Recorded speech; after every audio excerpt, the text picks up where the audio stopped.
Sim, podemos. A aula vai ser gravada, né? Eu acho que já está sendo gravada. Podemos começar. Tá bom, tá ótimo. Meninas não, acho que eu tenho que perguntar isso para Ana Paula, né? Para eu ter acesso à gravação depois, Ana Paula, eu vi que tinha alguma coisa na mandala, mas a mandala passou muito rápido. Daí você pode me dizer como é que eu faço? A gente te encaminha pelo e-mail, Michele. Tá joia, então. Então tá bom, meninas, então vamos lá. São 10h45, vamos tentar aproveitar esse tempo que a gente tem da melhor forma. Eu tô vendo os nomes aqui no cantinho, pelo que tem aqui, né, tá aí a Cláudia, que eu não sei quem é, a Letícia, seja bem-vinda, Letícia, a Lise, Maria Beatriz, que eu também não conheço, a Xana, a Cineia, a Thaís, eu acho que as estagiárias estão aí também, né? Então, meninas, obrigada por esse momento. Eu acho que ele é muito mais um momento de troca do que de qualquer outra coisa, assim, nem chamo de aula. Eu tenho aqui, eu pensando de como que a gente ia conversar, eu separei umas apresentações prontas que eu já tinha dos meus alunos, que são muito bonitas e muito completas. Mexi pouquíssimo nelas para ser mais ou menos um guia dessa nossa conversa. Porque quando eu conversei com a Ana Laura, né, no primeiro encontro de orientação de estágio que eu tive com a Ana Laura, a gente tocou no assunto zumbido, né, porque os pacientes que têm perda auditiva, na sua grande maioria, têm zumbido, não necessariamente eles vão sofrer, mas eles têm. E daí surgiu a ideia, né, falando com a Ana Laura e depois conversando com a Ana Valéria, de que os estagiários pudessem contribuir de alguma forma em relação a isso com os pacientes, porque a gente sabe que nem sempre a amplificação sonora vai dar conta desse zumbido, vai depender de muitas outras coisas. Então, meninas, a primeira coisa que eu quero compartilhar com vocês é em relação à formação, né, dos pacientes nessa área dos pacientes, da formação dos alunos em relação a essa área de zumbido. Eu não sei se para vocês o compartilhamento ficou bom aí, se apareceu o slide. O slide aparece, mas tu pode deixar ele em tela cheia, talvez, aumentar um pouco, aí fica melhor. Tem uma apresentação ali, eu acho. Eu clico aqui, ó, e ele não... Não vai? Tá vendo, ó? Eu tô clicando e ele não abre.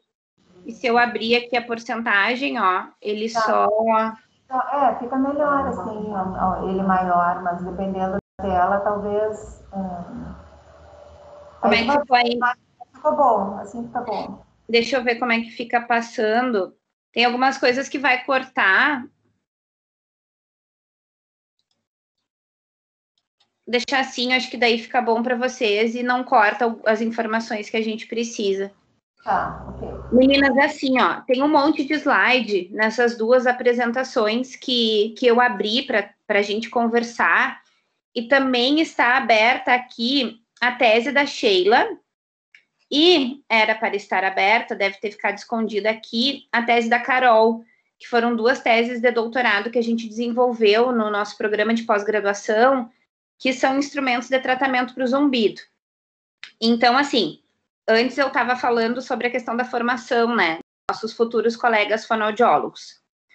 Meninas, colegas fonos, a gente não tem na graduação em fonoaudiologia, em nenhum lugar do país, uma disciplina de zumbido. Não existe isso, né? Não existia na nossa época e continua não existindo com as meninas.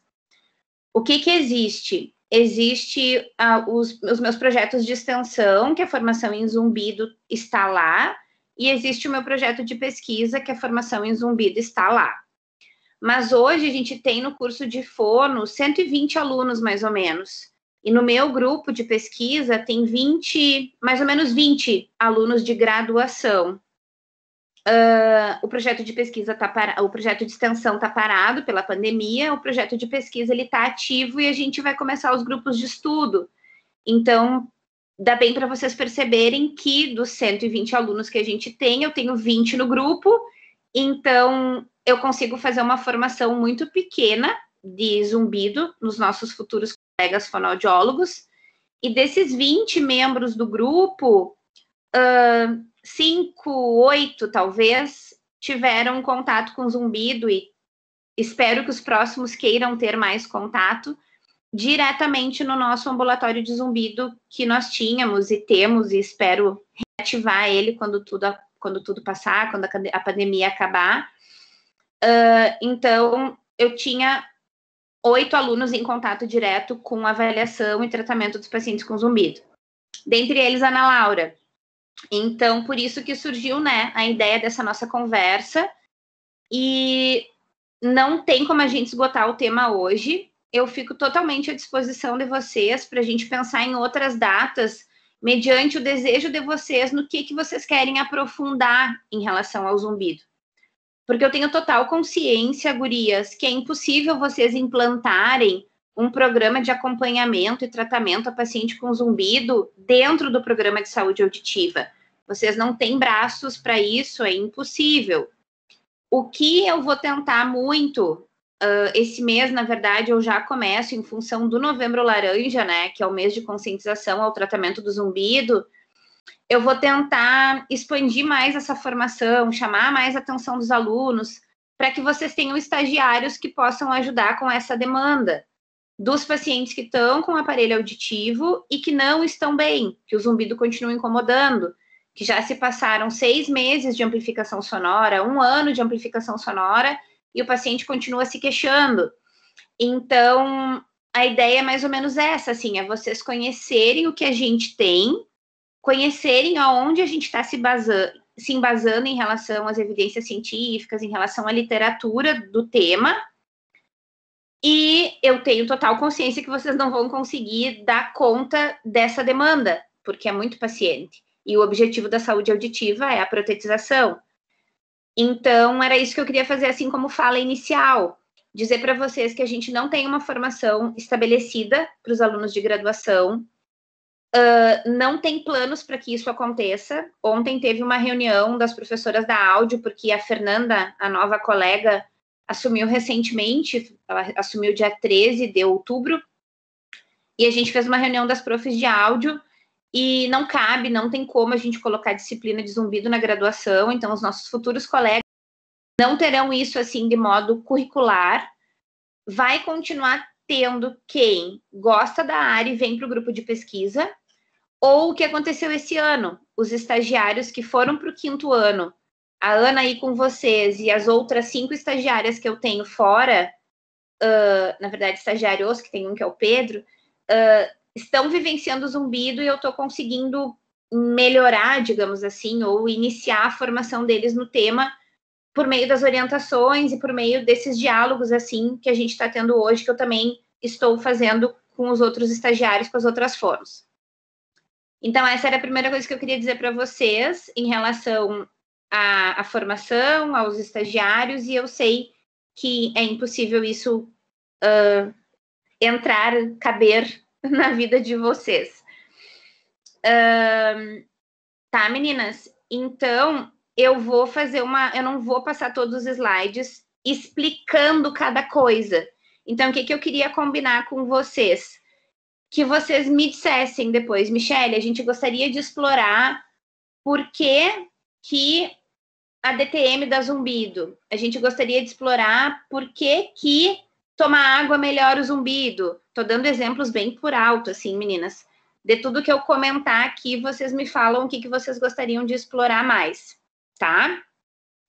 Quero fazer um convite para vocês para seguir nas redes sociais aí, quem tem Instagram, tudo que envolve zumbido, tem um monte de informações bacanas, principalmente do Instagram Zumbido no Ouvido, que é da doutora Tani, e convidar vocês para o nosso workshop do grupo de pesquisa, que vai ser dia 7, 8 e 9 de dezembro, mas no dia 7, em especial, a sessão é de zumbido, e a gente começa falando dos nossos trabalhos do grupo, que são trabalhos que eu não vou comentar hoje, que são os TCCs, o TCC em andamento das meninas da Brenda e da Cassie, e depois a gente vai ter uma palestra da doutora Tani Gan Sanches, que é um grande nome aí na área de zumbido.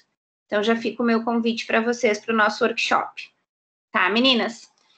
Então, assim, essa aula, esses slides foi feito pelo Vitor, que é hoje estagiário de 5º ano, e tem muitas informações bacanas, vou passando por elas aqui.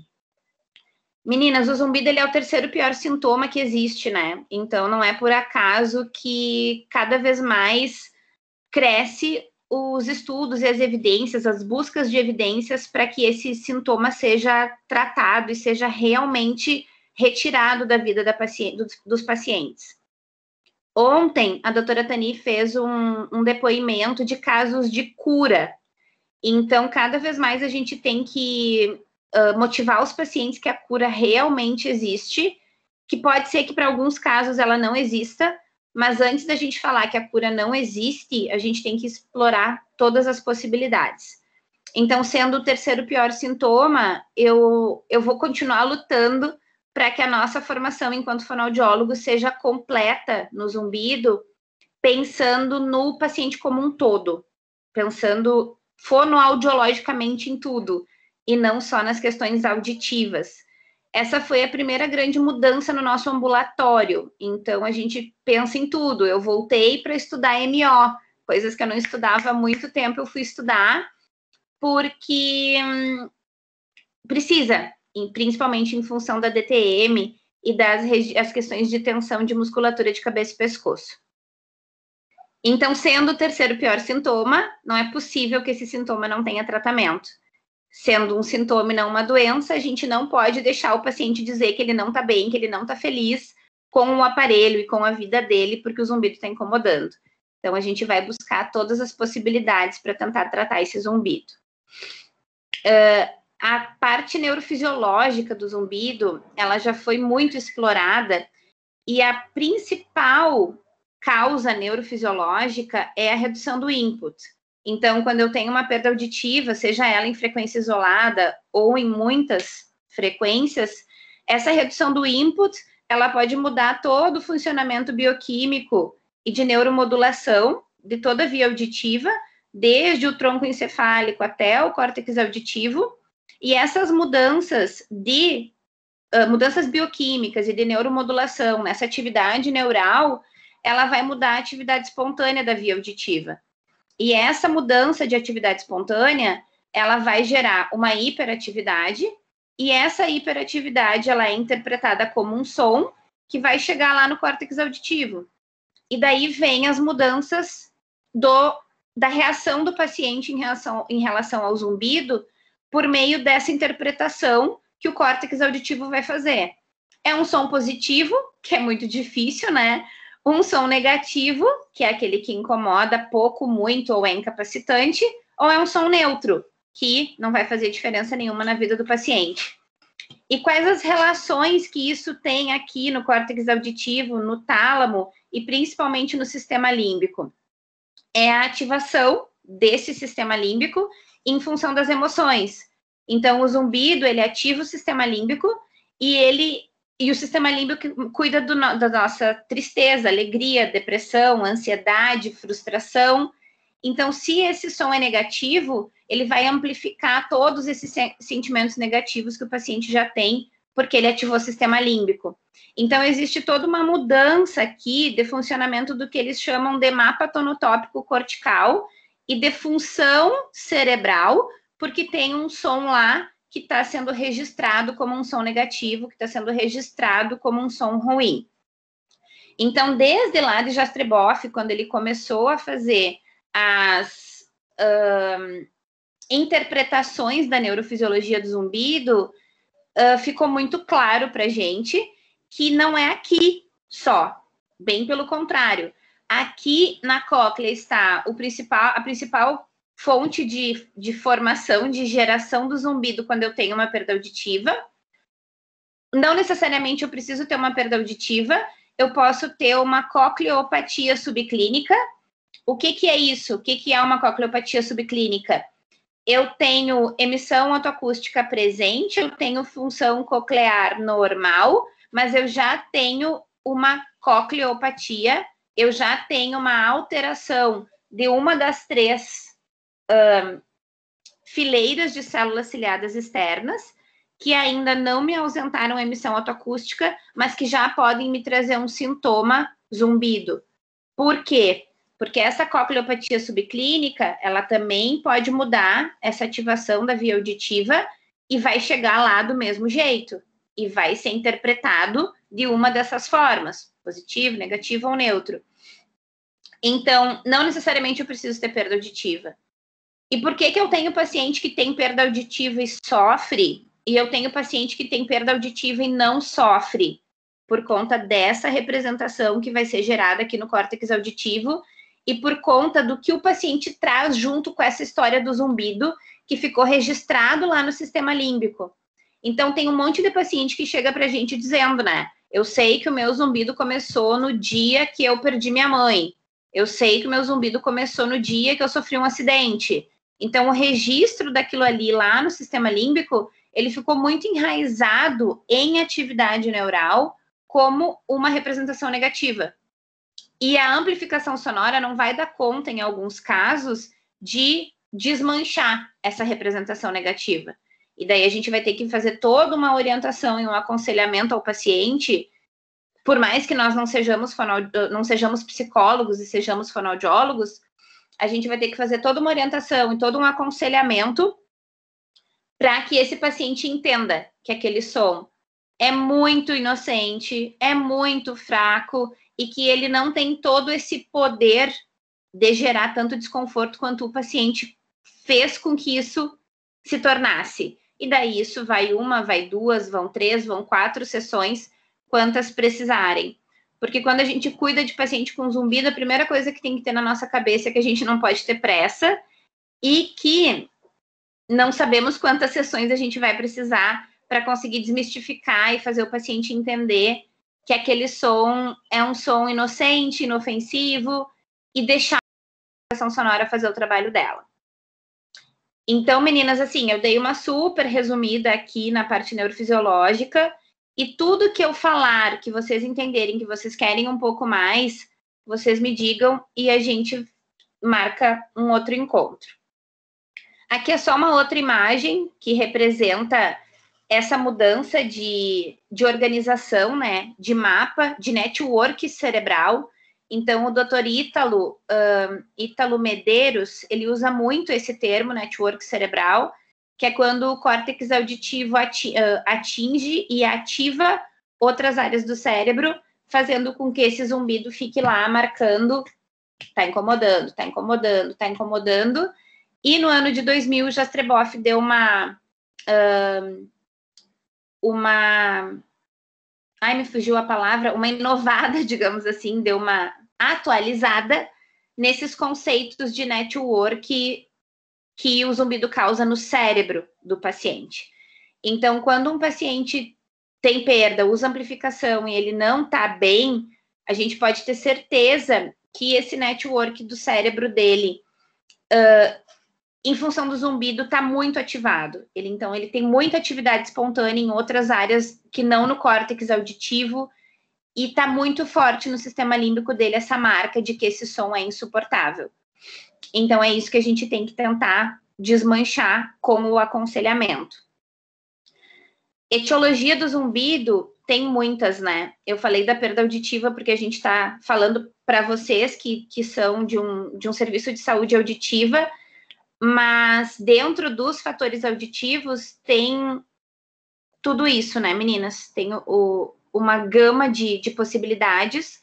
Eu vou mandar esses slides para vocês, então vocês terão esse material, além da gravação, vocês terão esse material também em PDF. Então, aqui todas as possibilidades auditivas e as possibilidades para-auditivas também são inúmeras, né? A gente tem os distúrbios metabólicos, os vasculares, então o zumbido, quando ele é pulsátil, ele tem um casamento muito grande aqui com os distúrbios vasculares. Meninas, DTM foi a minha grande surpresa, porque eu sabia quase nada mais, né, de MO, quando o Vitor Malavolta, que fez esses slides, quando o Vitor foi para o congresso e voltou com essa função. Prof, a gente tem que estudar DTM, E não adianta, você vai ter que estudar, prof. E daí fui eu estudar DTM e a gente fez um curso com a Giovana, é Giovana mesmo o nome dela, só vai me falhar o sobrenome, sobre o RDC, que é um protocolo de avaliação de articulação temporomandibular, para a gente conseguir fechar, né, se é uma DTM, se não é uma DTM. É claro que esse diagnóstico ele não é puramente fonoaudiológico, né, a gente faz aí um casamento com outros profissionais, com o dentista, com o ortodontista, mas o RDC ele é muito completo. E a minha grande surpresa foi o quanto cuidar da DTM mandou o zumbido dos pacientes embora, fez com que o paciente não tivesse mais zumbido.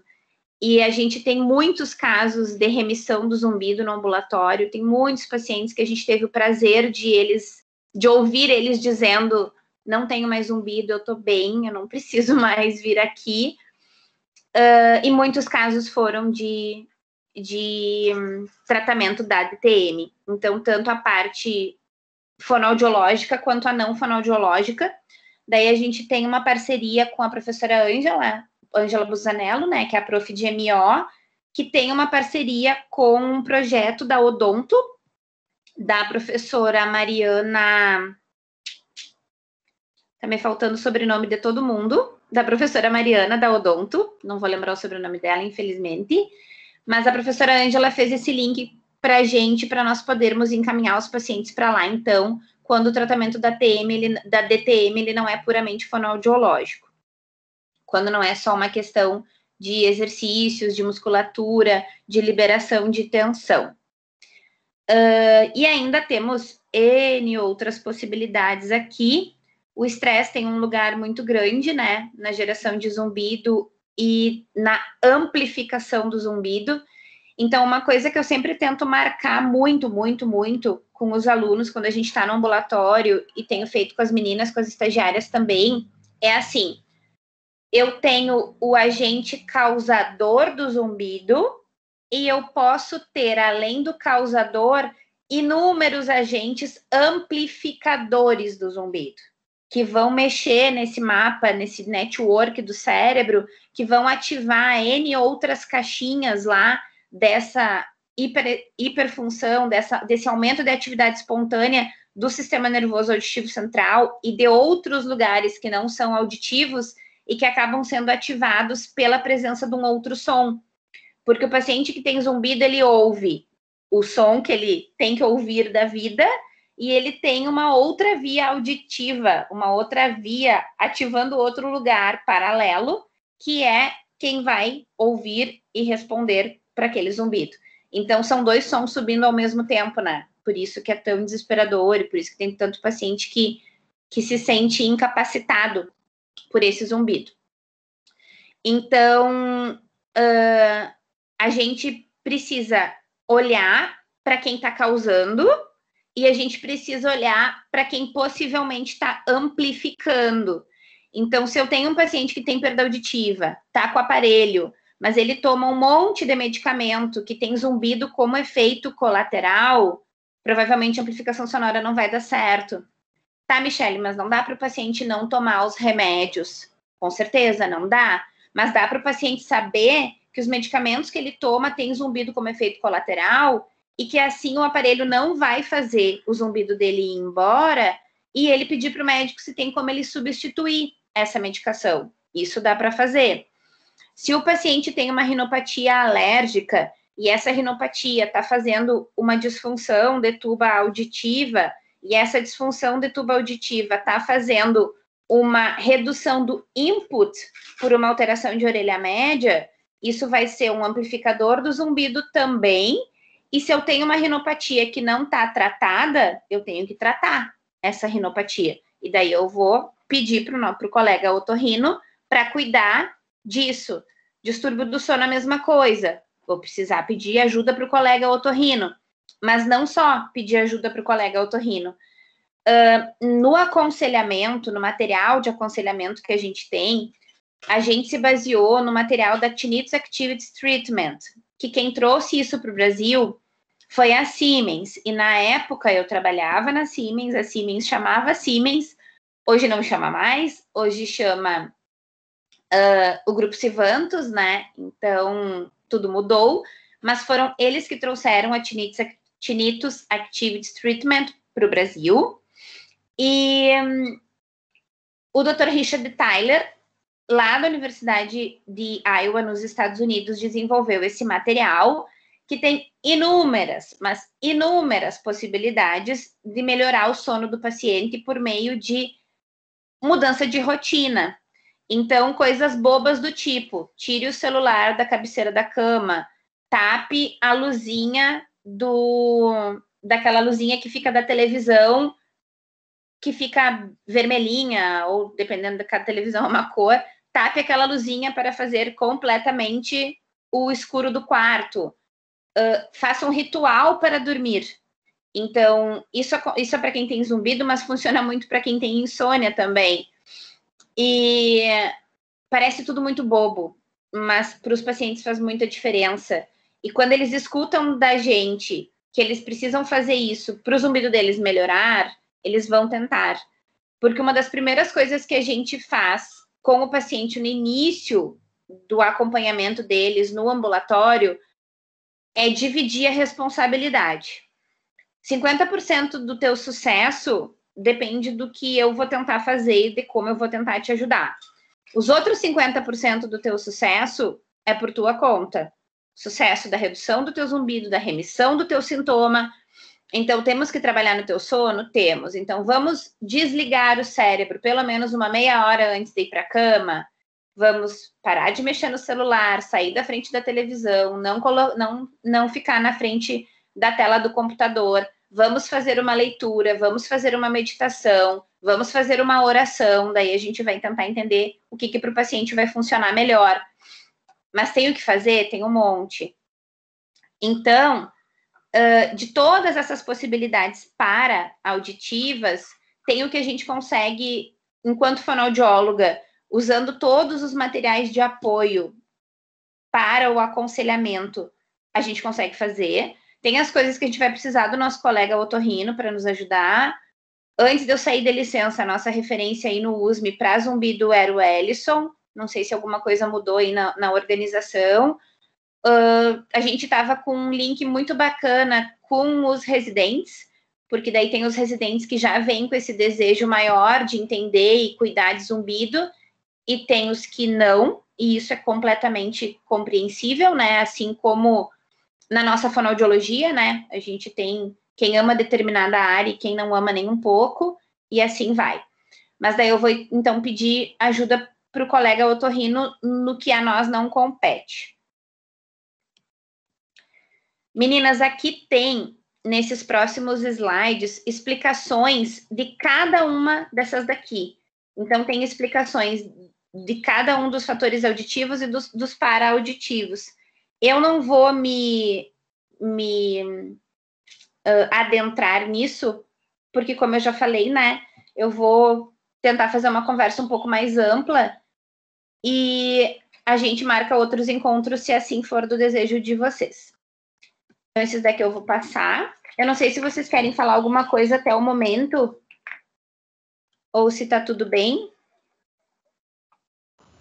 Tá tudo bem. Eu só vou falar uma coisa aqui nesse slide, que é em relação à disfunção tubária. A gente fez um artigo agora, recentemente, de remissão de zumbido em formato de relato de caso, porque é muito, muito difícil escrever artigo com um desenho metodológico muito bem feito de zumbido em função da variabilidade dos pacientes. Então, a gente não teve sucesso ainda com a publicação do doutorado da Carol, por conta dessa variabilidade dos pacientes, e com 2 iniciações científicas do Vitor, a gente também não conseguiu publicar, porque esse desenho metodológico não fica bom. Daí nós tentamos agora, então, fazer esse artigo de relato de caso sobre disfunção tubária e de criança, zumbido pediátrico.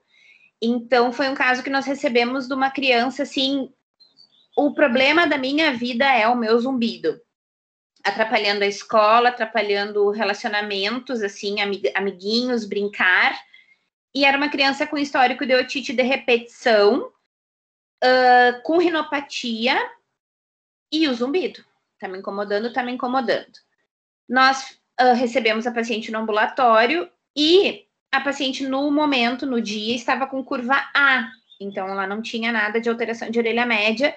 E a gente fez a prova de função tubária, que cada vez mais tem feito parte da nossa rotina, tanto no ambulatório de áudio quanto no ambulatório de zumbido.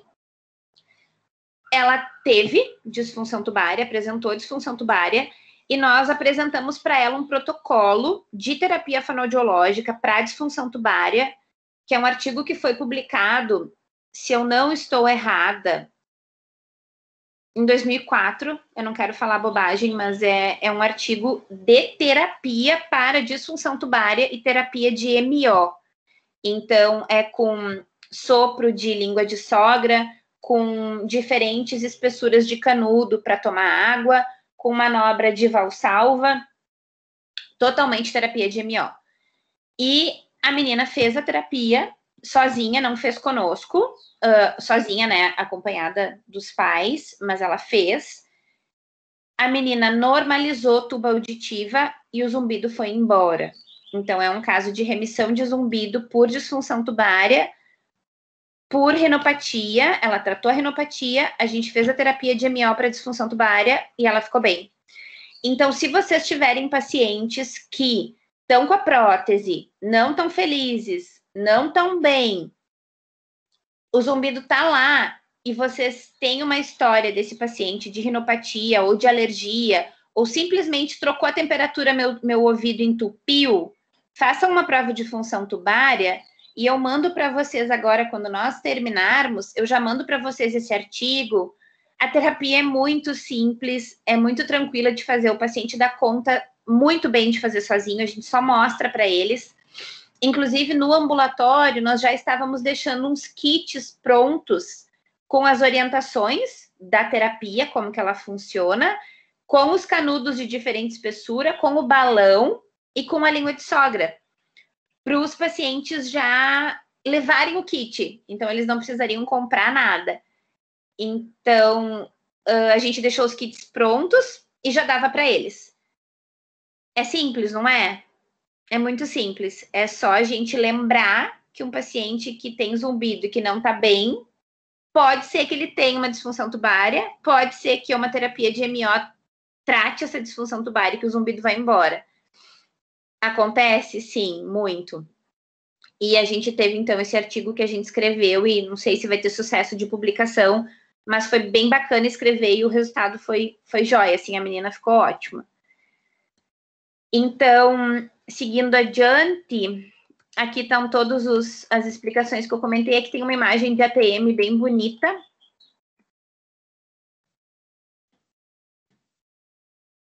Aí aqui só tem um chamado, né, para o zumbido pulsátil, porque ele é o que nos preocupa nas questões vasculares, né? Então, o zumbido pulsátil é aquele que é sincrônico com o batimento cardíaco. Então, se sincronizou, é vascular. Só que daí a gente precisa saber se é vascular venoso, se é uma possibilidade de tumor no oitavo par craniano, ou se é uma malformação em algum lugar de sistema auditivo, orelha média, orelha interna, ou se é um vascular arterial. Essa investigação ela é médica. Da onde vem a nossa importância, da onde vem o nosso asterisco para o colega médico, chamando atenção para o zumbido pulsátil sincrônico com o coração. Porque às vezes o paciente vem do otorrino para nós e por algum motivo o paciente não falou isso para o otorrino. Então é nosso papel reinvestigar. E isso é uma coisa que eu queria, assim, compartilhar muito com vocês, que é um chamado que eu tenho, da gente não aceitar tudo que o que vem, né, do otorrino para nós, por conta do paciente, muitas vezes não falar, ou porque não deu tempo, ou porque o paciente esqueceu, enfim, os motivos a gente não tem como saber, mas a gente precisa reinvestigar para conseguir devolver para o colega médico falando, olha, o paciente trouxe como um zumbido sincrônico com o coração. Na acufenometria, eu consegui identificar que a frequência é X, então normalmente uma frequência grave, e precisamos de uma investigação de questões vasculares. Esse é um papel importante nosso, tá? Na avaliação e no diagnóstico vem um universo, e daí desse universo eu vou tentar falar um pouquinho agora. São 11h20, vamos lá. A equipe multidisciplinar ela é fundamental. Durante um tempo no ambulatório eu tive a felicidade de ter fono e físio, que já me sentia super multidisciplinar e multiprofissional. Dentro da universidade a gente tem essa facilidade entre aspas. Deixa eu fechar essa janela aqui que tá uma ventania.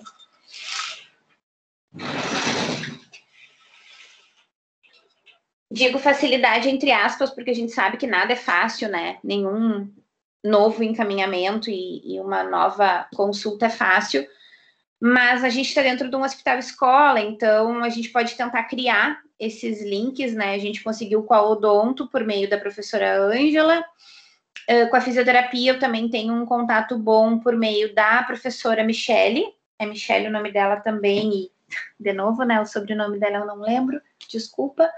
Então, com a físio eu tenho com a professora Michele, tem a professora Mariana na odonto, e eu sei que não é fácil, mas quando necessário a gente tem que pedir ajuda para os outros colegas para tentar complementar esse tratamento, porque vamos precisar. A grande maioria dos pacientes de zumbido tem essa necessidade. O diagnóstico da existência do zumbido, ele pode ser nosso, fonoaudiológico ou médico. A grande maioria dos pacientes, eles nascem no otorrino, eles vêm do otorrino para nós, mas como eu disse, o olhar mais refinado precisa ser nosso, porque por vários motivos, ou por outros sintomas, ou por outras doenças, o otorrino nem sempre consegue contemplar com tanta riqueza de detalhes o que a gente consegue. Então, não foi nenhum nem dois pacientes que veio do otorrino para nós e a gente conseguiu fazer um complemento enorme de investigações e conseguiu ajudar o paciente e conseguiu fazer a remissão do sintoma. Na nossa realidade no ambulatório, né, no USME, trabalhávamos juntos não juntos, mas eu digo nessa tentativa de diálogo com o Ellison e com os residentes. Faça a primeira avaliação, faça uma investigação de etiologia, se verifica se precisa de algum encaminhamento, se faz algumas conclusões para traçar um tratamento e verificar qual é o tipo de acompanhamento que eu vou dar para o paciente. Essa normalmente era a nossa rotina, então é mais ou menos assim que nós trabalhávamos.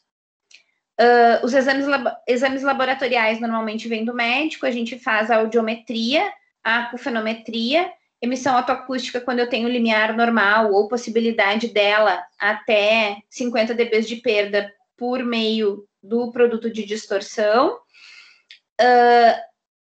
O potencial de tronco, EcoG era um desejo, a eletrocócleo ficou no protocolo porque ela continua sendo um desejo, ia ser o doutorado da Rúbia, daí a gente desistiu por vários motivos. A Veng, a professora Valdete, nos ajuda. Aqui está repetido, né, as emissões. E os exames de imagem o médico pede quando precisa, quando ele percebe que tem uma necessidade maior. Além do potencial de tronco encefálico, quando a gente consegue, a gente usa outros potenciais, como os potenciais corticais e cognitivos, quando o paciente traz essa queixa junto.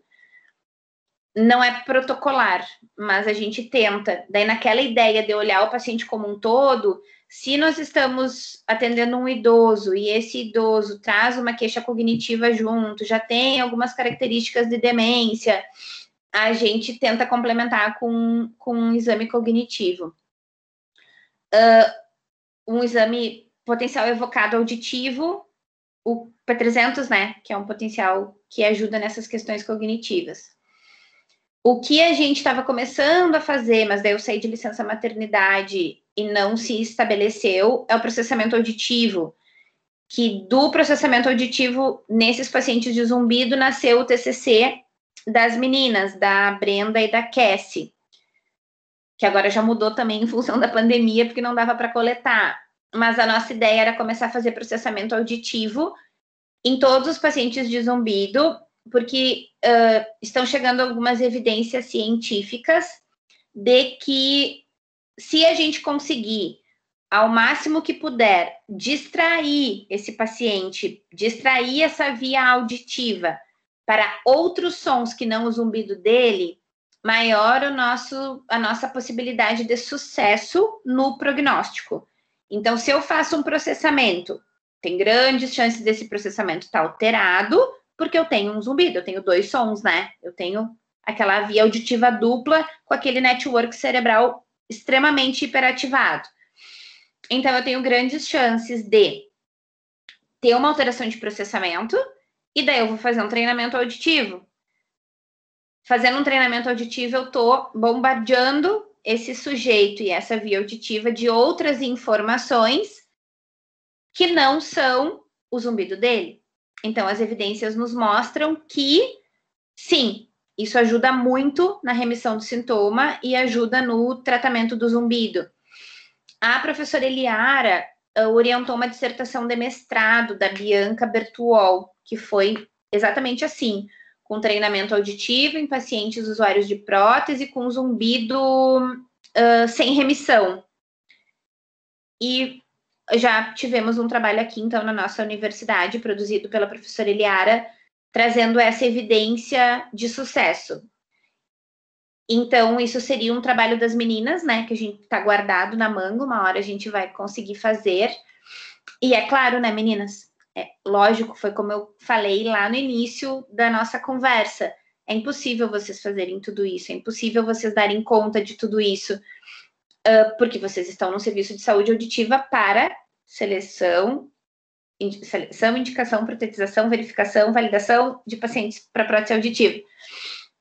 Mas eu gostaria que vocês soubessem de tudo isso e que eu tô nessa luta aqui de que os nossos futuros colegas fonoaudiólogos tenham essa formação e saibam disso tudo para fazer na vida, fazer em outros lugares, e para que, se vocês recebam estagiários que tiveram essa formação, se vocês quiserem e se tiver espaço no serviço, vocês possam instalar isso de alguma forma.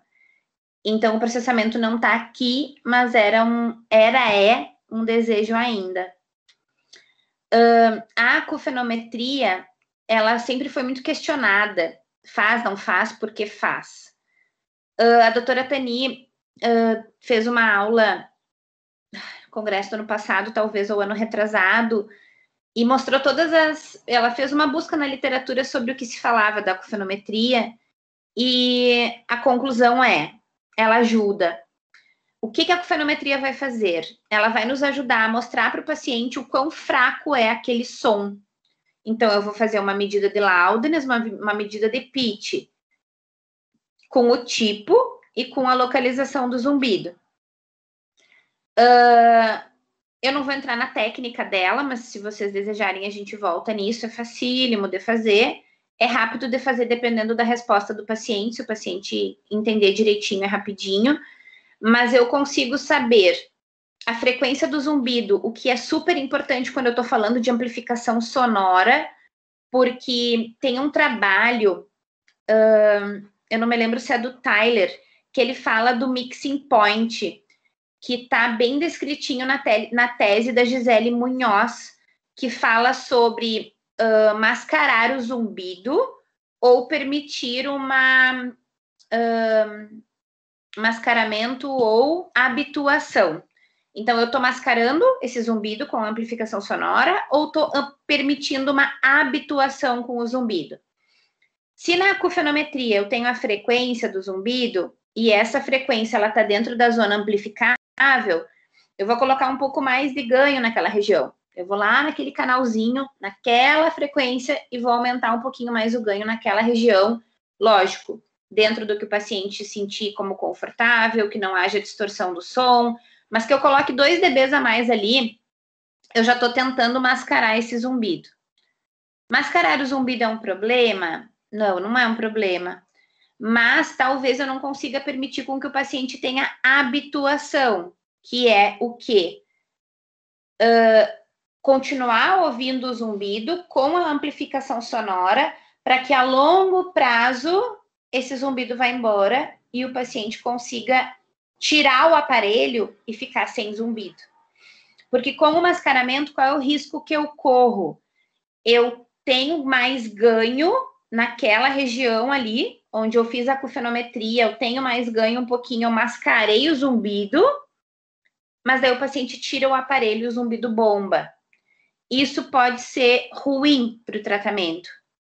Qual que é a receita? Não existe. A gente tem que tentar com cada paciente ver o que acontece. Então, tem paciente que a gente mascara, aumenta o ganho ali naquela região, eles ficam super bem. Tem paciente que a gente permite habituação, dá tudo certo. Tem paciente que a gente permite habituação e o paciente fala, pelo amor de Deus, não dá. Aumenta o volume desse aparelho, faz alguma coisa, porque eu não tô conseguindo, o zumbido tá me incomodando muito. Então, a acúfeno nos ajuda nesse sentido, em relação à frequência, para amplificação, em relação à intensidade, para a gente poder orientar o paciente. Olha, o seu zumbido tem 6 dBs. Nessa sala, nada tem 6 dBs. A lâmpada ali é mais forte do que o seu zumbido. Aquela ventoinha ali do computador é mais forte do que o seu zumbido. Então, para mostrar para o paciente que é um som muito fraco, que aquilo que ele diz que é enlouquecedor, na verdade é muito suave. Então, a acufenometria é mais ou menos isso. A gente tenta fazer uma relação aqui mostrando, né, na banana da fala, no audiograma dos sons familiares.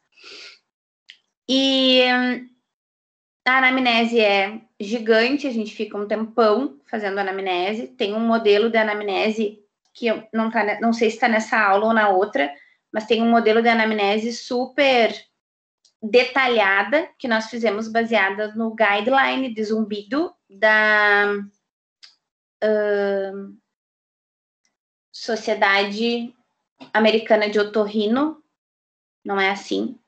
É um guideline de uma organização americana de otorrino. Daqui a pouco eu lembro o nome dela. Mas é bem comprida. A gente usa o THI, que é fundamental. Não dá para não usar o THI, para a gente conseguir medir por meio dele o antes e depois, né? Como é que esse paciente evoluiu ou não evoluiu, que é o quanto esse zumbido incomoda na vida do paciente, que é o Tinnitus Handicap Inventory.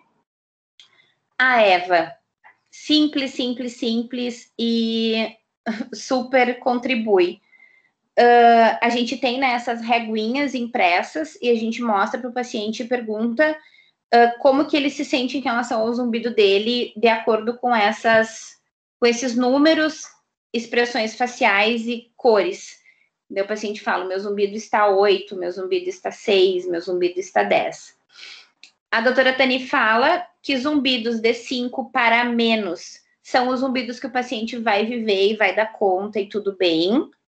E tem os pacientes, e os zumbidos de 5 para mais são os que, opa, calma, esse paciente está sofrendo, está incomodando a vida dele, não dá para a gente deixar assim, o que mais que a gente pode fazer? Acontece muito do paciente dizer, meu Deus, está muito ruim, eu amo meu aparelho, melhorou um monte de coisa, mas o zumbido está insuportável. Daí a gente pergunta, qual a nota que você dá? Ele diz 4. Daí a gente tem que fazer um ajuste aí, porque se a gente for seguir a recomendação da literatura, a doutora Tani diz, de 5 para menos, tá tudo bem. Então, a gente tem que perguntar de novo para o paciente se realmente é 4, para conseguir fazer a medida do antes e depois, porque a EVA também tem esse papel, para a gente medir pré e pós. Os encaminhamentos, né, que eu comentei antes, que a gente tem uma, entre aspas, facilidade por estar num hospital escola, mas eu sei que não é fácil, mas são os colegas que a gente pode precisar de mais, neuro, endócrino, otorrino é para trabalharmos juntos, né? Físio, dentista demais agora com essas questões de ATM, os pacientes com alteração metabólica e com muita dificuldade alimentar, também a gente pode precisar do endócrino. Os pacientes de zumbido pulsátil, o otorrino vai mandar para o cardio também. Enfim, não dá para trabalhar sozinho, é impossível trabalhar sozinho. Em alguns casos a gente consegue, mas na grande maioria não. E daí de tratamento, de novo, né, a gente pensa numa equipe aí de mãos dadas. A primeira imagem aqui, né, é uma menina fazendo atividade física, porque também a gente tem um monte de história bacana para contar de paciente que começou a fazer caminhada e o meu zumbido foi embora. Então o paciente fala, eu comecei a caminhar e eu me senti bem fazendo caminhada, e daí vem as questões hormonais, né? A liberação de endorfina, de serotonina pela atividade física, que são hormônios bons, como que o organismo metabolizou isso, e isso se tornou tratamento para o zumbido. Se tornou história de remissão. Então, é uma coisa simples, mas, Michele, como que a gente vai mandar os pacientes fazer caminhada? A gente pergunta se ele tem avaliação do cardio, se ele tem algum histórico. A gente não vai poder fazer uma prescrição de atividade física, mas a gente pode fazer uma orientação da importância dela. Se o paciente não tem absolutamente nada de histórico de problema de saúde, dá para a gente dizer, faça uma caminhada de 3 vezes por semana, nem que seja de 20 minutos. Mas se você não se sente confortável para isso, conversa com seu cardiologista antes. A grande maioria dos nossos pacientes que a gente atende no ambulatório são do hospital. Então, os idosos, por exemplo, eles já têm cardio, eles já vieram do otorrino. Então, a gente só pede para eles acrescentarem isso na próxima consulta. Um pedido para atividade física, por exemplo, porque a grande maioria deles já tem um retorno marcado.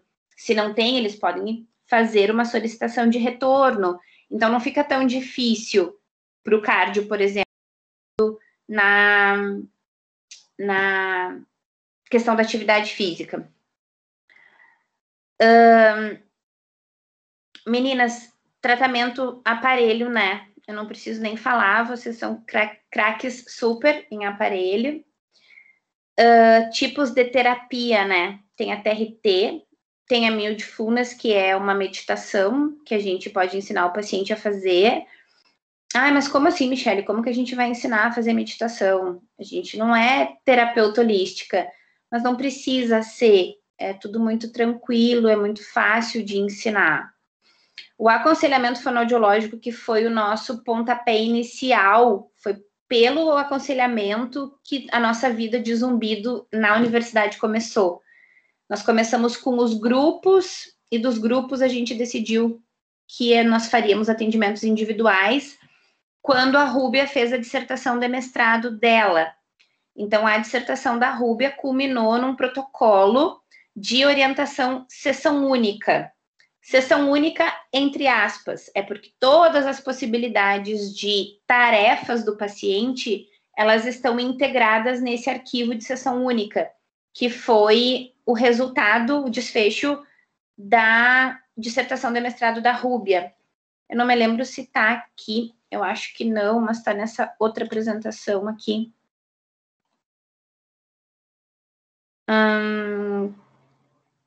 Cadê?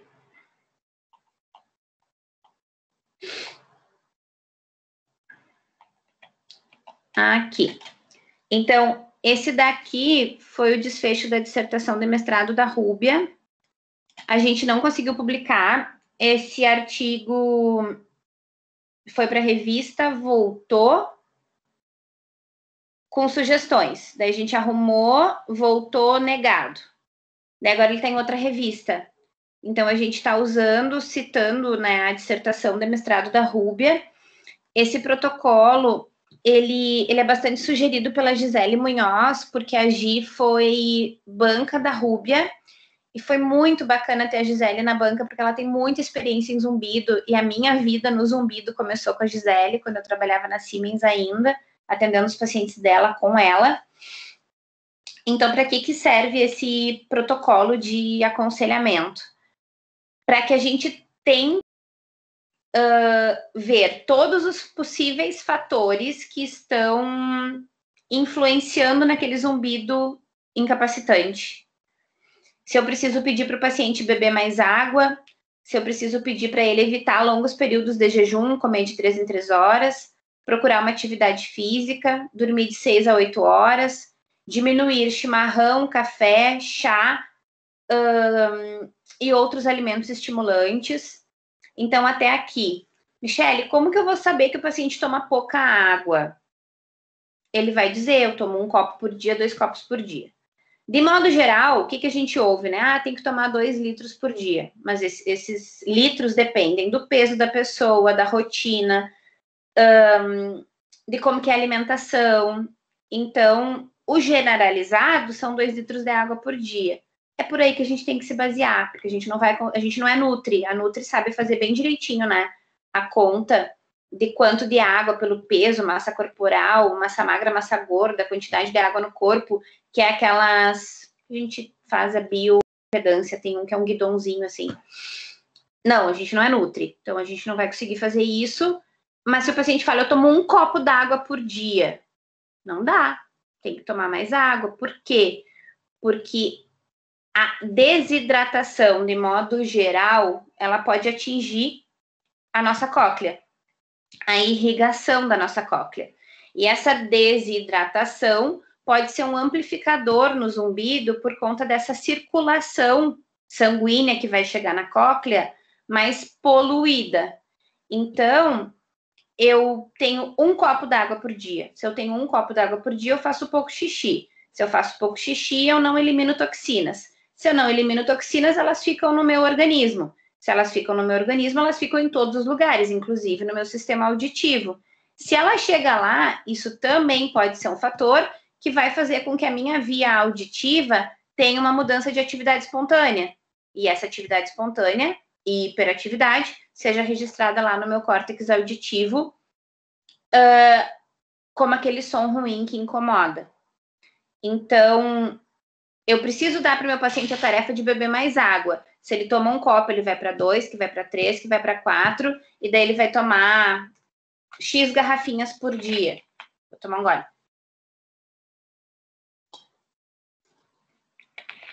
E daí ele vai tomar X garrafinhas por dia. Isso pode melhorar o zumbido? Sim, pode. A gente viu na dissertação da Rúbia que sim, que pode. Tudo que está aqui de tarefa de dia a dia, a gente viu na dissertação da Rúbia que pode melhorar. Então, beber mais água, evitar longos períodos de jejum. Mas a gente não é nutricionista, como é que eu vou prescrever dieta? Não é para prescrever dieta. Que horas o senhor toma café? Às 7. E almoça? À 1 da tarde. Não tá bom. A gente precisa colocar uma frutinha aí no meio. Uma fruta, um iogurte, uma barrinha de cereal. Não precisa ser nutricionista para dizer para o paciente não ficar tantas horas sem se alimentar. Ele precisa comer nesses intervalos. Tem paciente que não toma café da manhã e acorda tomando chimarrão. Não pode. Então, assim, o paciente tem perda. Ele coloca aparelho auditivo e a gente dá para ele uma expectativa de que com aquele aparelho ele vai ficar bem, porque a gente sabe que isso pode acontecer. Mas daí passou um tempo, o paciente não melhorou. E ele acorda de manhã e vai tomar chimarrão direto sem tomar café. O chimarrão é estimulante. Ele cai diretamente estimulando essa corrente sanguínea. Ele cai no sistema circulatório como BUM! Para algumas pessoas não, para outras sim. A mesma coisa o café preto. Cai BUM! Aumento de atividade espontânea. Vai fazer a mesma coisa daquela função fisiológica que a gente já comentou. É muito simples e funciona. Diminuir café é diminuir chimarrão, diminuir. A doutora Tani fala muito das evidências do paciente que sofre de abstinência. Então, assim, eu amo café, eu preciso de café, eu não vou tomar, não vai adiantar. Eu não vou diminuir meu zumbido, eu vou ficar pior porque eu vou ter uma crise de abstinência. Então, não dá. Tem que diminuir e não parar. Assim para todos os estimulantes. Paciente que ama Coca-Cola, diminui. Ama café, diminui. E já tem alguns artigos que dizem que o café também ajuda no zumbido. Tá, Michele, mas e daí? Vai tirar o café, vai diminuir o café ou vai aumentar o café? Teste terapêutico, não tem receita de bolo, cada paciente vai funcionar de um jeito. Tem paciente que eu vou dizer, aumenta o café, sucesso total. Diminui o café, sucesso total. Diminuiu, aumentou, não aconteceu nada. Opa, então não é o café. Quanto tempo eu preciso para saber se essas mudanças de hábito vão gerar mudança no sintoma? Pelo menos 3 meses. Nada metabolicamente funciona se não esperar pelo menos 90 dias com a tarefa bem feita. Isso serve para água, isso serve para redução do jejum, para atividade física, para tentar melhorar a qualidade de sono, na redução dos que geram hiperestímulo. Silêncio. Esquece o silêncio. O paciente não pode ficar no silêncio também. 3 meses. Então, a gente precisa dar tempo para esse paciente, para esse sistema auditivo e para esse cérebro. Vocês têm que lembrar da nossa conversa lá do início, que o cérebro fica a 1000. Então, eu tenho uma mudança de mapa, eu tenho uma mudança de network, eu tenho um cérebro hiperativado, eu tenho um cérebro hiperestimulado. Vai desativar, vai diminuir esse hiperestímulo assim, rapidinho? Não vai. Tem paciente que termina o 3º mês, eu tô bem melhor, mas ainda não tô tão bem assim. Tá, vamos dar mais um pouquinho de tempo, vamos dar mais 1 mês, mais 2 meses. O 3 meses é um divisor, é um norteador, mas não significa que em 3 meses vai ser sucesso total. Tá? E daí, assim, na sequência desse protocolo que a gente chama de protocolo sessão única, tem buscar lazer, a reabilitação auditiva para aquele paciente que tem perda e nunca procurou nada, massagem relaxante e controle de emoções. A gente estava fazendo muita indicação para o LAPIX, que é o Laboratório de Práticas Integrativas Complementares da nossa universidade. O LAPIX, ele é maravilhoso, tem massagem, tem acupuntura, tem barra de axis, tem N outras coisas que eu não vou lembrar agora, tem reiki, tem... Como é o nome daquela outra? Enfim, acupuntura, as práticas integrativas complementares em saúde, que são os PICs, foi uma nova paixão que eu ganhei em 2000 e... Deixa eu pensar. A gente fez o curso de barra de axis, de terapeuta de axis, para começar a tese de doutorado da Rúbia. Junho do ano passado, porque foi bem no início da minha gestação, então eu lembro bem direitinho. Foi em junho do ano passado, que foi quando começou o meu amor ali, metade do ano, pelas práticas integrativas complementares, e começou essa nossa parceria com o LAPIX, que é o Laboratório de Práticas Integrativas Complementares do professor Márcio, que é um professor de enfermagem, que tem uma equipe sensacional. Então, o LAPIX, ele é aberto a toda a comunidade, e nós estávamos encaminhando os pacientes para lá para fazer essas alternativas para o ajuste das emoções, para uma massagem, porque não dá para dizer assim, controle suas emoções, né? Não dá para falar assim para o paciente. A gente tem que dizer, controle suas emoções e dar caminhos. Então, quando a gente está num serviço privado, a gente pode fazer N indicações de lugares, de pessoas para fazer isso. Dentro da nossa instituição, a gente também tem o caminho, que é o LAPIX. Daí, se a gente perceber que precisa de psicólogo, de físio, de nutri, de endócrino, e que as orientações do médico não estão sendo bem feitas pelo paciente, a gente pede um reforço disso. Tem muito paciente que a gente já recebe medicado do otorrino, e o paciente não está tomando remédio direito, por exemplo. Daí a gente pede para reforçar isso. Então, esse foi o protocolo de aconselhamento sessão única, que nasceu, digamos assim, da dissertação de mestrado da Rúbia, com um embasamento científico de diferentes lugares. Tá tudo bem escritinho na dissertação da Rúbia, se vocês quiserem eu posso mandar para vocês, porque a gente não conseguiu publicar ainda. Usando bastante a Tati, a Tinnitus Active Treatment, mas não só ela.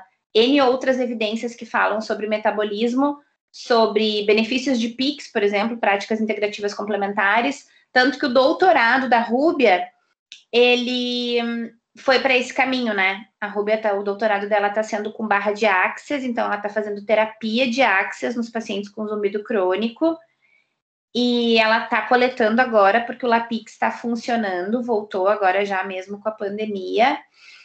Então, espero em breve poder contar para vocês que barra de áxias também funciona para paciente com zumbido. Então, assim, meninas, como já são 10 para o meio-dia, eu não consegui, logicamente, falar tudo, eu já imaginava, mas eu só quero falar uma coisa para vocês de tratamento que eu tô encantada e apaixonada, que é uma alternativa que vocês podem lançar mão. A gente também não publicou ainda esse artigo da Sheila, ele está enviado. Então, essa apresentação aqui é a apresentação da defesa de doutorado da Sheila. Eu vou voltar aqui um pouquinho só para falar rapidinho para vocês. O doutorado da Sheila, então, ele... Aqui tem um slide que resume bem direitinho. Ele foi com pacientes com zumbido crônico, ela fez aconselhamento nos pacientes, porque a gente precisava de uma técnica que desse certo, que a gente já tem evidências científicas que funciona, e a gente fez a administração do extrato de açaí. O estudo da Sheila, ele foi um estudo clínico randomizado, controlado por placebo. Então, ele foi um estudo muito, muito, muito bonito, orientado pelo professor Aron, que eu tive a oportunidade de participar. E a suplementação, então, foi com o extrato de açaí. Então, além de verificar o efeito no zumbido, nós analisamos também o efeito nos biomarcadores do estresse oxidativo, que é o trabalho do professor Aron, né? Que eu confesso que eu sei muito pouco, mas os resultados foram muito brilhantes. Então, por que o açaí, né? O que acontece com o açaí? Lógico que eu não vou passar tudo isso com vocês, mas tem um slide aqui que explica bem bonitinho do açaí. Então, o açaí, ele tem um efeito antioxidante, anti-inflamatório, ele tem um efeito hipocolesterolêmico, eu tenho que falar essa palavra assim, porque senão ela não sai, antineoplásico, ele tem um efeito citoprotetor, então ele protege as nossas células, ele tem uma redução na produção dos zeros, os zeros são os radicais livres que acontecem nas nossas células, que trazem, por exemplo, o envelhecimento, né? Então, ele tem uma redução na produção dos zeros, uma redução de dor crônica, e é uma terapia alternativa também para doença psiquiátrica. Então, quando a Sheila trouxe essa ideia do açaí, porque ela estava estudando N coisas e veio isso, falei, nossa, açaí. Tá, mas e como que a gente vai manipular, e como que a gente vai fazer, como vai fazer a cápsula, e como isso, como... E a Sheila, brilhantemente, foi atrás de tudo, conseguiu a manipulação das cápsulas, conseguiu uma equipe inteira para fazer o estudo randomizado, cego, bem bonito e bem feito. E o professor Aron ajudou com a questão de laboratório. Aí no hospital também nós conseguimos uma técnica de enfermagem para coleta de sangue. Então foi lindo, foi lindo. É um trabalho que eu me orgulho muito de ter participado. Sou muito feliz de ter visto o andamento desses pacientes. Então, não vou entrar nisso, né? Mas a gente teve um grupo placebo. Então, o grupo placebo primeiro tomou as cápsulas sem nada, depois eles receberam o composto, né? Então, como que foi? A administração do extrato de açaí com 100 miligramas a cápsula. A gente começou com 50, 100 e 150. Então, essas três medidas foram até a qualificação do doutorado da Sheila. Daí, na qualificação, nós percebemos que 100 miligramas era o suficiente. E seguiu, então, o trabalho com 100 miligramas. Então, os participantes tomavam nas suas casas uma cápsula por 3 meses. Então, essa cápsula depois do café da manhã, não em jejum, por 3 meses. Eles fizeram retornos mensais com a Sheila para fazer N acompanhamentos de percepção do zumbido, e no final de 3 meses eles foram reavaliados. Então, assim, a gente tem um sucesso para contar. É lógico que não funciona para todo mundo, mas funciona para muitos pacientes. Então, não é o objetivo agora aqui contar toda a defesa da Sheila, mas a nossa conclusão é que o extrato de açaí funciona. Eu posso mandar essa apresentação para vocês também da defesa da Sheila, ela tem 75 slides. Os pacientes com alteração metabólica, eles podem ter um resultado melhor nessa administração do extrato de açaí. E pelo nosso conselho, nós temos a autorização de fazer a prescrição dessas manipulações. Então, a gente foi atrás de tudo isso e está descrito no nosso conselho que a gente pode fazer isso. E as pessoas estão usando, os nossos colegas fonoaudiólogos estão usando. Então, se vocês se sentirem confortáveis para usar, é uma possibilidade. Para quem, Michele? Para quem que eu vou prescrever extrato de açaí? Principalmente para os pacientes que tiverem alguma dessas características aqui, ó, que a gente conversou antes, que tenha históricos de problemas metabólicos que possam aumentar a oxidação metabólica, que tenham questões inflamatórias, que tenham questões metabólicas no sentido colesterol, diabetes, que já tenham feito alguma história de câncer também, pode funcionar. Mas muito, muito, muito, muito os nossos pacientes ansiosos, estressados, nervosos, angustiados, eles também têm uma forte indicação. Ah, mas é para todo mundo? Talvez a gente possa tentar em todo mundo. Como o paciente de zumbido ele é muito multifatorial, a gente tem muita dificuldade de recortar, né? Esse paciente é metabólico, esse paciente é somatosensorial, esse paciente é porque ele tem perda auditiva, esse paciente é porque ele tem uma alteração psiquiátrica. Não dá para recortar assim, a gente não consegue recortar assim. Eles têm as coisas muito misturadas. Então, a gente tem que tentar. Então, o extrato de açaí é uma evidência que a gente criou aqui na nossa universidade, no nosso grupo de pesquisa, que está funcionando, bem como a osteopatia craniana, que foi o trabalho de doutorado da Carol.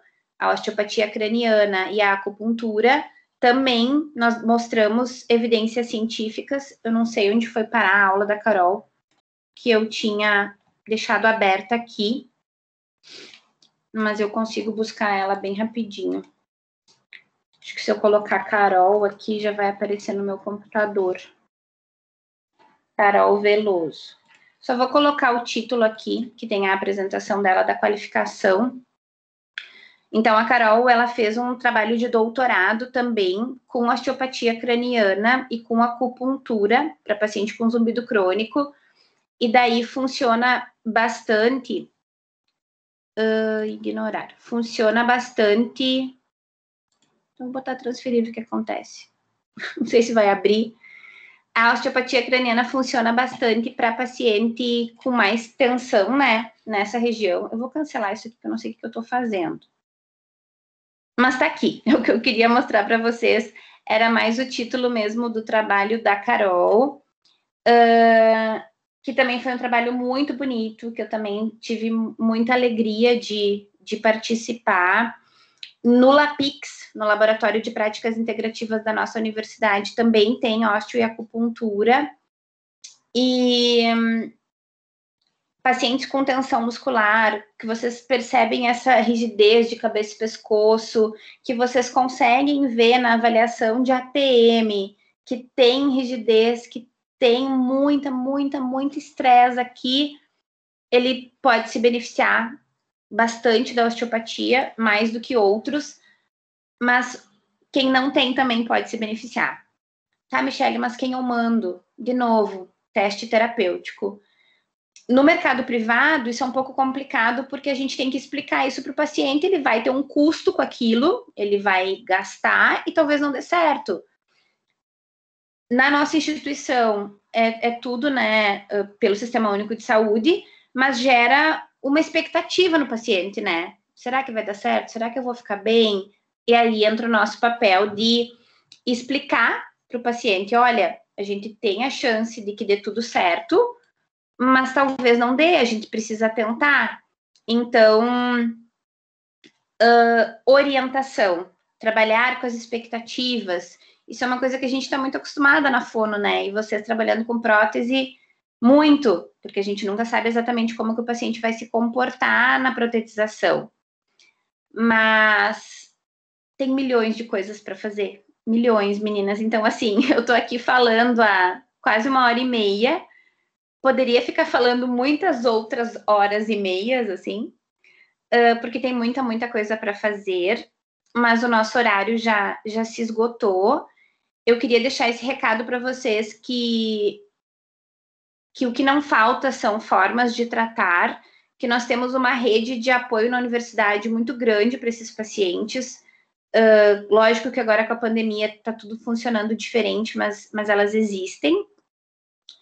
E eu não consegui falar tudo que eu tinha aqui, mas eu já imaginava, mas mais ou menos consegui falar o que eu tinha planejado em relação a dar esse panorama geral do que a gente fazia no ambulatório, do que eu pretendo continuar fazendo, do que a gente tem já de evidência científica gerada na nossa universidade para tratamento, que vocês podem lançar mão.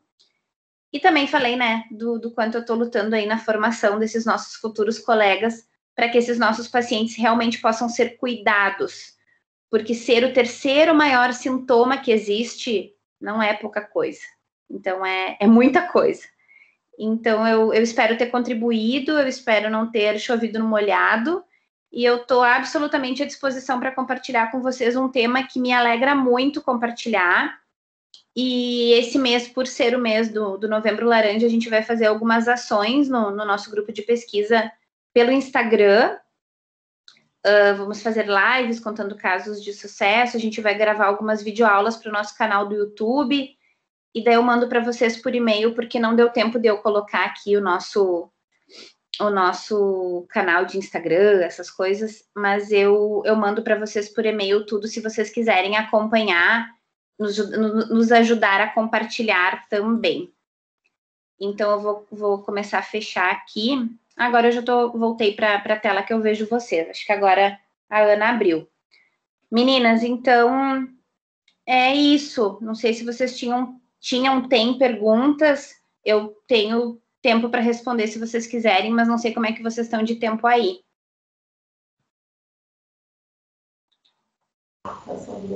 Michele, a gente tem uma pergunta para fazer, tá ouvindo? Tô ouvindo. Quer perguntar?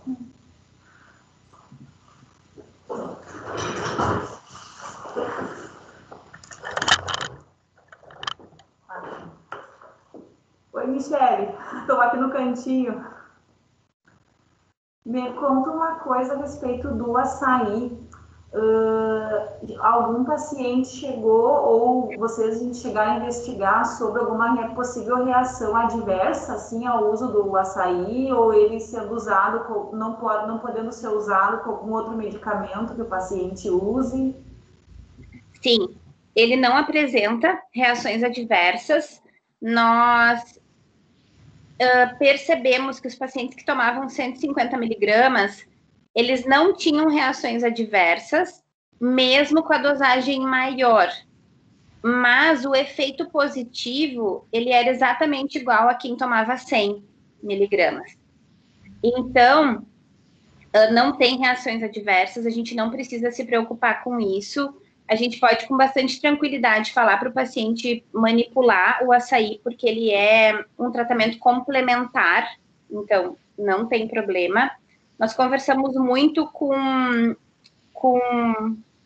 pessoas que entendem de práticas integrativas complementares para não ter esse problema, e por isso que a Sheila fez um piloto, qualificou o piloto e depois seguiu, para a gente realmente entender se ninguém ia ter efeito colateral, e muitos pacientes faziam uso de outras medicações. Então, a gente pode ter essa tranquilidade de prescrição e pedir para o paciente manipular. Aqui em Santa Maria, ali naquela farmácia que tem na esquina da Avenida Rio Branco, que me falhou o nome agora, Eles Farmácia manipulam. Vermelha. Não é da Cruz Vermelha? Isso. Então, não tem problema com outras medicações e não tem problema de superdosagem.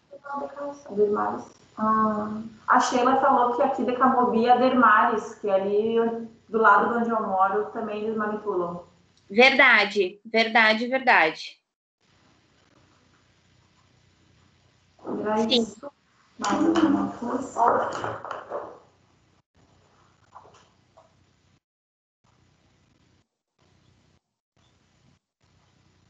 Da nossa parte, Michele. Tô ouvindo. Ah, tá. A gente, por enquanto, a gente sempre tem depois, fica pensando e as dúvidas vão vindo, né? Mas eu acho que hoje foi bem válida, assim, a tua explicação. Não choveu no molhado, foi bem, bem produtivo, assim, para nós, porque tem muito a ver com a nossa prática, né? Que é a parte da reabilitação auditiva. E eu acho que a gente agradece, né, a tua disponibilidade, em nos ajudar e nos esclarecer muitas coisas em relação ao zumbido, porque para a gente acaba com a reabilitação e a protetização acaba muitas vezes mascarando o zumbido e às vezes o paciente não tem momentos que ele fica sem aparelho e não consegue, né? O zumbido acaba incomodando bastante. E tem outras coisas que a gente poderia fazer e agora ficou mais claro para a gente com a tua explicação. Mas, de